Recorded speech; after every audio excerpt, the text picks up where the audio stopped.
Hello students, good morning to all of you. Today I am going to teach you history class 8 and chapter number 2. Headline of chapter number 2 is From Trade to Political Supremacy, Colonial Rule in India. And lecture number 1.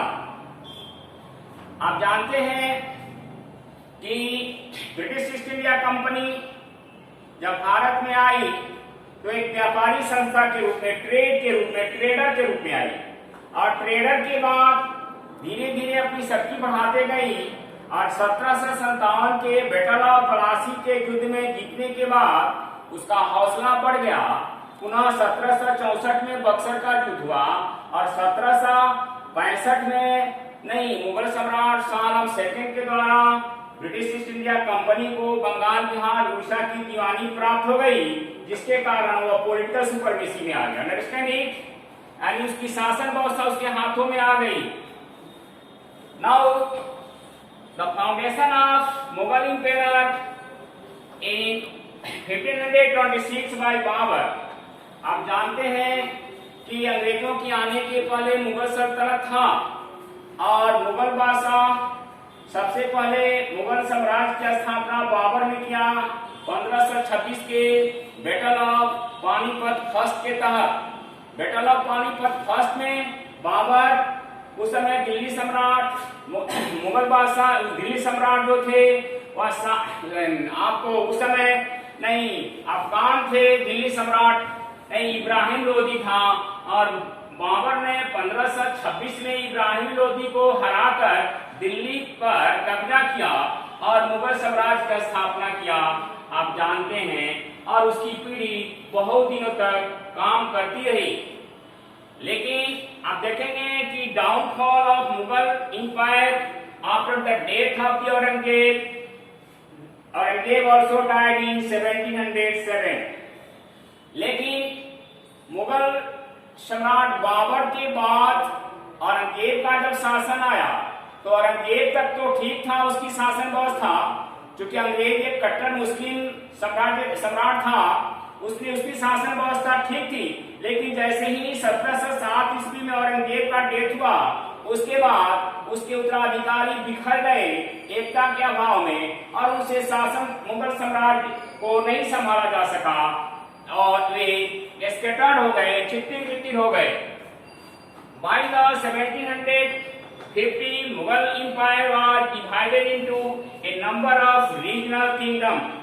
Aurangzeb के death के बाद 1750 ईस्वी के दौर में मुगल साम्राज्य so many regional kingdom में divide हो गया, क्योंकि उस समय बड़े बड़े जमींदार लोग जो थे अपने आप को स्वतंत्र घोषित करके रीजनल किंगडम में अपना राज करने लगे।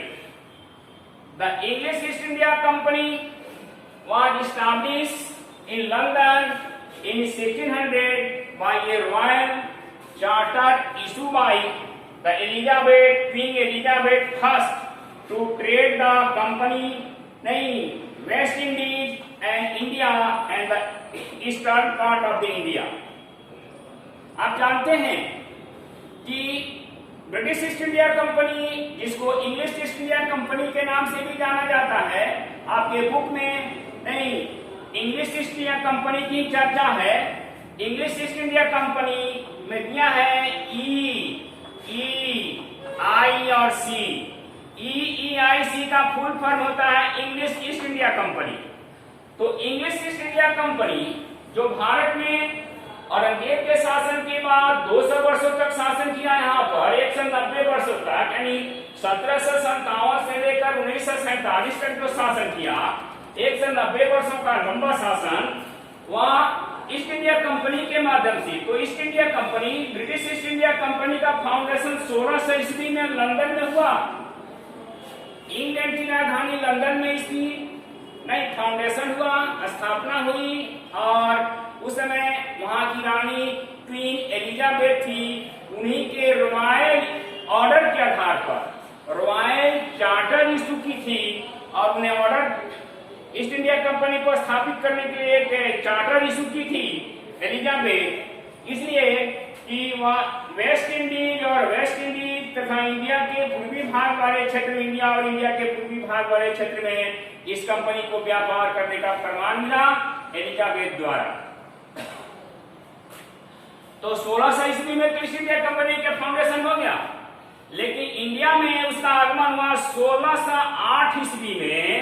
1608 Captain William Hawkins came in India first of all, and he also got the permission, certain trade concessions from the Mughal Emperor Jahangir। आप जानते हैं कि 1608 ईस्वी में कैप्टन विलियम हॉकिंस इंडिया की धरती पर आया और उस समय मुगल सम्राट जहांगीर से आदेश प्राप्त किया यहाँ कुछ क्षेत्र में व्यापार करने के लिए, कुछ ही क्षेत्र में। But in 1615 sir Thomas Roe arrived in India as a ambassador of the King James I of England and got order from the Jahangir to allow the East India Company to set up factories in Agra, Bharuch, Ahmedabad and some other places in India।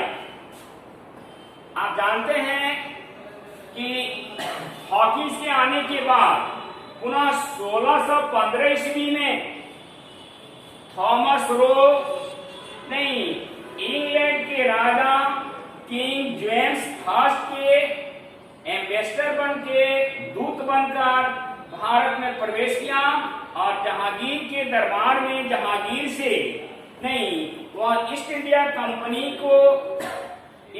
Company के आदेश पर, request पर वह यहाँ पर भारत के अंदर भ्रौच, अहमदाबाद जैसे कुछ खास जगहों पर अपनी फैक्ट्री स्थापित करने के लिए जहांगीर से आदेश प्राप्त कर लिया। सर थॉमस रो जो एक एम्बेसडर बनकर आया था किंग जेम्स फर्स्ट का, अंडरस्टैंड इट। तो अब महाराज जहांगीर जो इंपेरर थे वे यहाँ पर फैक्ट्री स्थापित करने के लिए नई आदेश दे दिए ईस्ट इंडिया कंपनी को। एम्बेसडर के द्वारा संदेश चला गया इंग्लैंड में कि आप ईस्ट इंडिया कंपनी इंडिया में अपना फैक्ट्री स्थापित कर सकती है। फैक्ट्री का मतलब होता है सेंटर ऑफ ट्रेड सेंटर यानी व्यापार का केंद्र, जहां पर बड़े बड़े बिल्डिंग बना दिए जाते हैं ट्रेड सेंटर पर और उसी को फैक्ट्री कहा जाता था। और उस बिल्डिंग में, ट्रेड सेंटर वाले बिल्डिंग में जो बाहर से इंग्लैंड से जो सामान आता था उसको स्टोर रूम के रूप में इस्तेमाल होता था और वहीं से उस गुड्स को नई मार्केट में नई डिस्ट्रीब्यूट किया जाता था। That is called factory. Trade centre का ही नाम था उस समय। आज की जो फैक्ट्री है उसको कल कारखाने को कहा जाता है, लेकिन कल कारखाने से मतलब उसका नहीं है।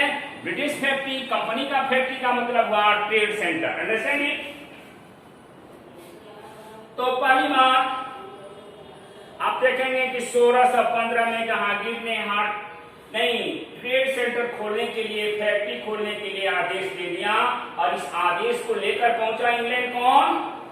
सर थॉमस रो, जो दूत बनकर आया था जेम्स फर्स्ट का, किंग जेम्स फर्स्ट का। तो सबसे पहले कहां आगरा में, ब्रौच में, उसको ब्रौच भी कहा जाता है, अहमदाबाद में सेंटर खुला। After that Madras, Bombay and Calcutta became the presidency town of the British East India Company। इसके बाद ईस्ट इंडिया कंपनी का 3 व्यापार केंद्र खुला और वह 3 जो था वह सी कोस्ट के किनारे वाले बिग सिटी थे। वह था Madras presidency, Bombay presidency, Calcutta presidency, यानी ट्रेड सेंटर 3 बिग सिटी में रखा गया अंग्रेजों का। बॉम्बे तो इकोनॉमिकल सेंटर बन गया उसका, यानी आर्थिक राजधानी बन गई बॉम्बे ईस्ट इंडिया कंपनी का आर्थिक राजधानी बन गई। In 1618 Bombay was under the Portuguese control, but it was given away to the English King Charles I by his father-in-law, the King of Portugal. आप जानते हैं कि फर्स्ट ऑफ ऑल बॉम्बे जो था पुर्तगाल के अधीन था। वह कब 1668 में बॉम्बे पुर्तगाल के राजा के अधीन था, लेकिन पुर्तगाल की राजकुमारी की शादी इंग्लैंड के राजकुमार से हुआ नहीं, और इंग्लैंड के राजकुमार चार्ल्स सेकंड थे। वे गिफ्ट में, पुर्तगाल के राजा ने गिफ्ट में बॉम्बे को चार्ल्स सेकंड को दे दिया, इंग्लैंड के राजा को गिफ्ट में दे दिया, जिससे इंग्लैंड के राजा का बॉम्बे पर अधिकार हो गया। आगे देखेंगे कि इंग्लैंड के राजा चार्ल्स सेकंड ने अपने उस दहेज वाले बॉम्बे को कैसे ईस्ट इंडिया कंपनी को लीज पर देते हैं। लीज पर later the king gave to Bombay to East India Company on the lease. Lease पर ईस्ट इंडिया कंपनी को दे दिया गया राजा के द्वारा बॉम्बे को, और ईस्ट इंडिया कंपनी ने बॉम्बे जो एक द्वीप था, 7 समूहों का द्वीप था, उसे मॉडर्नाइजेशन किया और उसको आधुनिक बनाया और एक बिग सिटी बनाया। The East India company fortified the Bombay for protection against the Maratha. East India company ने मराठाओं से बचने के लिए नहीं, बॉम्बे का किलाबंदी किया। And soon Bombay became the biggest city. शीघ्र ही बॉम्बे सबसे बड़ा सिटी बन गया इंडिया का। As well as it also became the economical centre of the East India Company. East India Company का इकोनॉमिकल सेंटर भी बॉम्बे बन गया। अंडरस्टैंडिंग। लास्ट में देखेंगे कि in 1770 the Mughal ruler Farrukhsiyar issue a farman means order confirming the East India Company right to the trade in the Bengal, Bihar and Odisha upon the annual payment of the nominal sum। Farrukhsiyar जो मुगल बादशाह था, उसने 1717 ईस्वी में 1717 में एक फरमान जारी किया, यानी एक आदेश दिया, ऑर्डर दिया ईस्ट इंडिया कंपनी को कि आप बंगाल, बिहार, उड़ीसा में आप एनुअल कुछ पैसा मुझे देकर आप उसमें अपना व्यापार कर सकते हैं। फर्रुखसियर ने आदेश दिया और उसकी स्वीकृति, कन्फर्मिंग स्वीकृति दे दी, ईस्ट इंडिया कंपनी को स्वीकृति दे दी। राइट टू ट्रेड, व्यापार करने का अधिकार ईस्ट इंडिया कंपनी को मुगल बादशाह फर्रुखसियर द्वारा मिल गया, आसानी से मिल गया 1717 ईस्वी में। आप देखेंगे कि 1717 ईस्वी के बाद तो बंगाल, बिहार, उड़ीसा पर ईस्ट इंडिया कंपनी को कानूनी अधिकार मिल गया ट्रेड करने का। लेकिन देखेंगे कि 1757 आते आते ईस्ट इंडिया कंपनी इतनी मजबूत हो गई कि बंगाल की नवाब को बैटल ऑफ प्लासी में डिफीट किया। पुनः 1764 में बंगाल के नवाब मीका सिंह, इसके बाद अवध के नवाब सुजाउद्दौला और दिल्ली सम्राट शाह आलम को भी पराजित किया बक्सर के युद्ध में। तीनों भारतीय सेना मिलीजुली हार गई अंग्रेजों से, और जिसके कारण नतीजा यह हुआ, रिजल्ट यह हुआ कि 1765 में इलाहाबाद की एक संधि हुई, और इलाहाबाद की संधि के तहत दिल्ली सम्राट शाह आलम सेकंड ने बंगाल, बिहार, उड़ीसा को ब्रिटिश ईस्ट इंडिया कंपनी को हैंड ओवर कर दिया, और ब्रिटिश ईस्ट इंडिया कंपनी सम्राट से ये तीनों स्टेट की दीवानी प्राप्त कर ली, यानी बंगाल, बिहार, उड़ीसा की दीवानी ब्रिटिश ईस्ट इंडिया कंपनी को प्राप्त हो गई।